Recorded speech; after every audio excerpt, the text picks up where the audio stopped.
My name is Emily. I've always believed in love, but not the kind you read about in fairy tales, the kind that makes you grow, even when it's hard.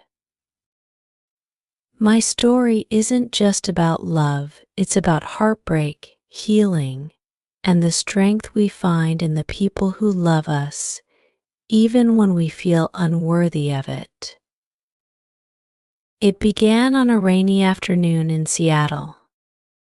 I had just moved from New York, hoping for a fresh start.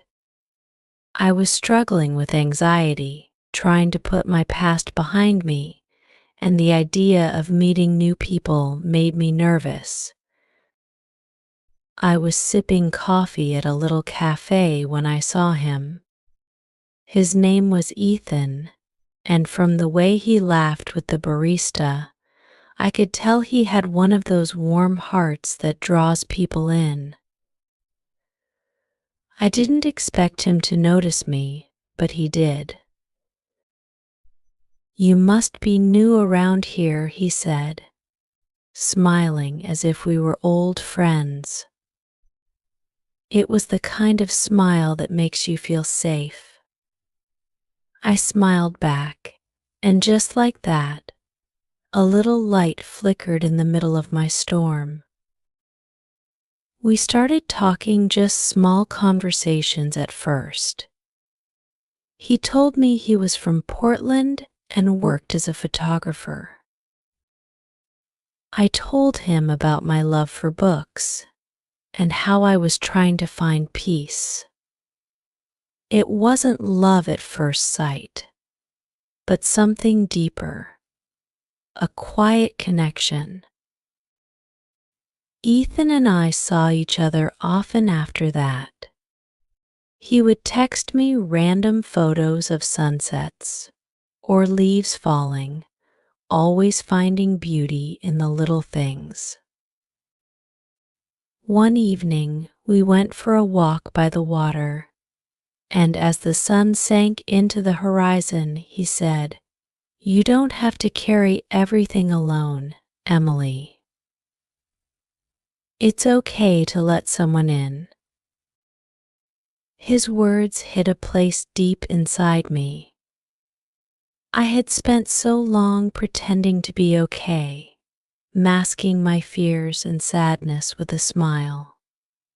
But Ethan saw through it.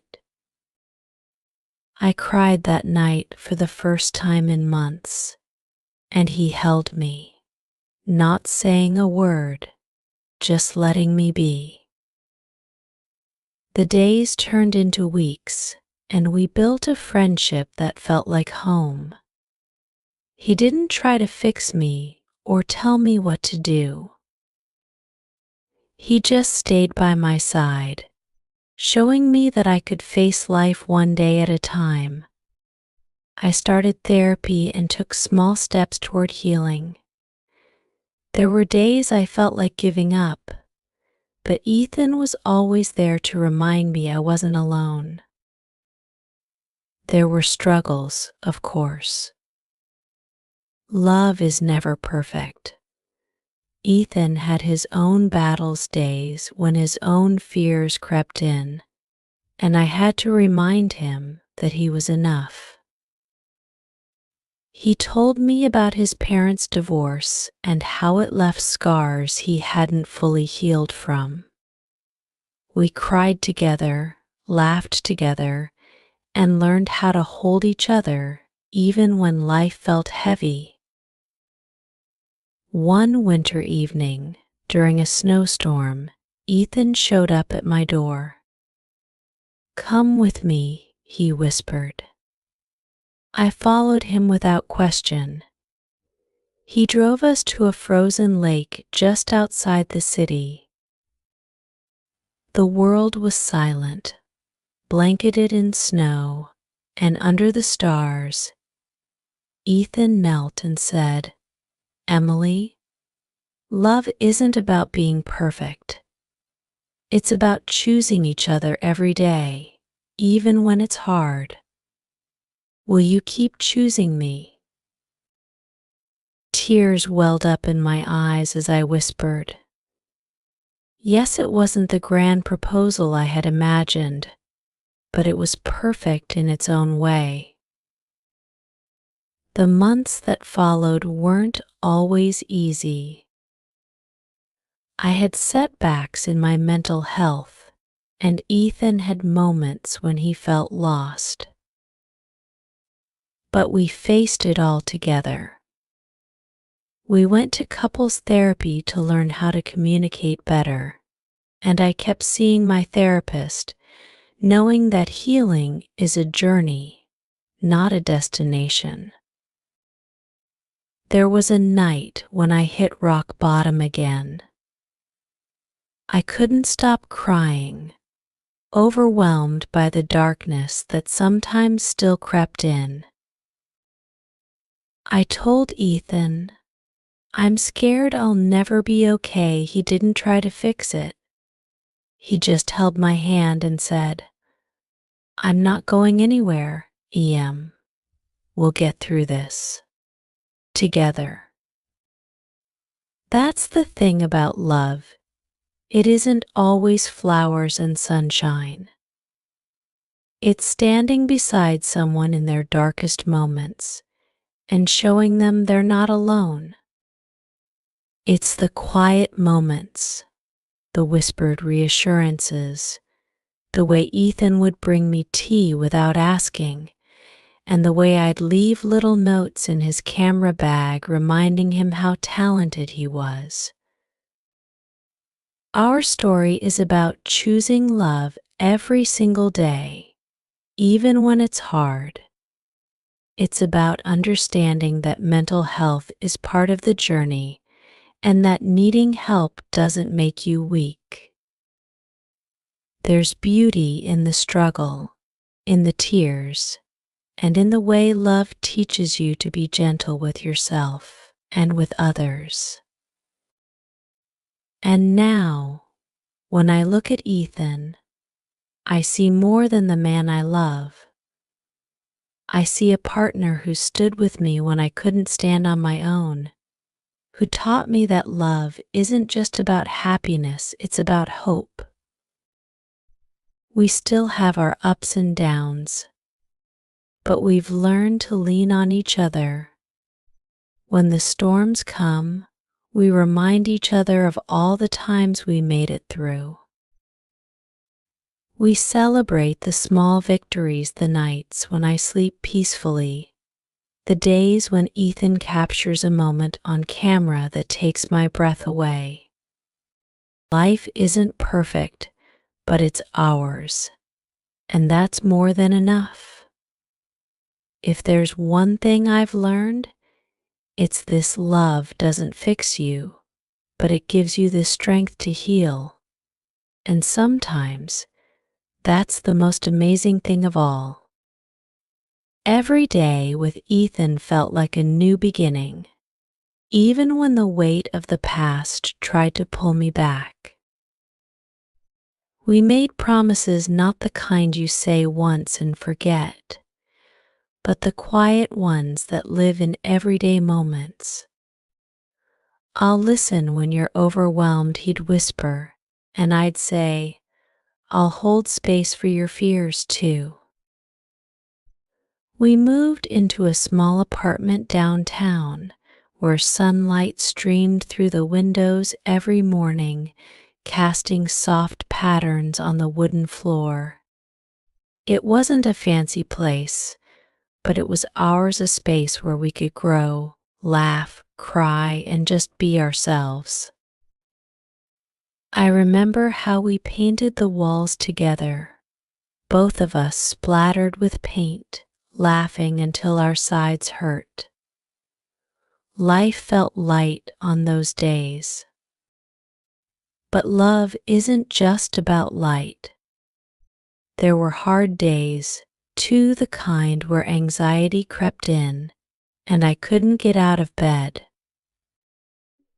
Ethan would sit beside me, brushing his fingers gently through my hair. "It's okay to not be okay," he'd remind me softly. We'll get through this. Some nights, I could feel his own battles rising to the surface. He'd toss and turn, unable to sleep, and I knew the memories of his parents' fights were haunting him again. "You're not them," I'd tell him, holding his hand tightly. "We're writing our own story, Ethan," and slowly, he'd exhale, finding comfort in the quiet truth of my words. We both knew healing isn't a straight road.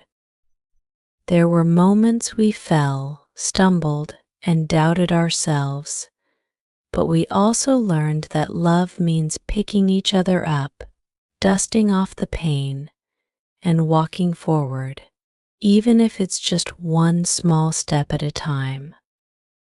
One summer, we decided to take a road trip along the coast. I had always been scared of the unknown, new places, unexpected changes. But with Ethan beside me, everything felt possible. We drove with the windows down, the wind tangling my hair, and for the first time in a long time, I felt free. One night, we camped by the ocean. As the waves crashed against the shore, Ethan pulled me close.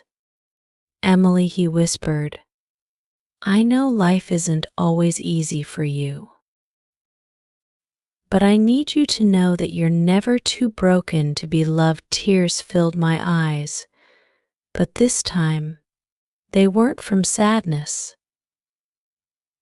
They were from the overwhelming gratitude of being seen and accepted for exactly who I was. The trip wasn't perfect. We got lost, argued about directions, and even ran out of gas once. But those moments didn't matter. What mattered was how we came back to each other every time, with forgiveness, understanding, and love. When we returned to Seattle, I felt different, not fixed, but stronger. The love Ethan and I shared had taught me that it was okay to be a work in progress. I wasn't the same girl who sat alone in that cafe months ago. I had grown, and so had he. One day, Ethan surprised me with a journal. "I thought you might want to write our story," he said, handing it to me with a soft smile. I held the journal close to my chest, overwhelmed by the gift. Writing had always been my way of making sense of the world, and now I had a place to capture all the little moments that made our love so special. As I filled the pages with memories, our morning coffees, late night talks, moments of joy and fear, I realized something important. Love isn't just about the good days. It's about showing up on the hard days too. It's about holding space for each other's dreams and fears, and believing in each other when the world feels heavy. We faced challenges together. There were times when my anxiety flared up and times when Ethan struggled with doubts about his career. But we learned to communicate, to be honest about our needs and fears. We found strength in our vulnerability, knowing that love grows in the spaces where we allow ourselves to be seen, truly seen. And so, we kept building our life, one moment at a time. We celebrated anniversaries with quiet dinners at home, exchanged thoughtful gifts, and made new memories on spontaneous trips. Our story wasn't grand or perfect, but it was ours, and that made it beautiful. Years passed, and our love deepened in ways I never imagined.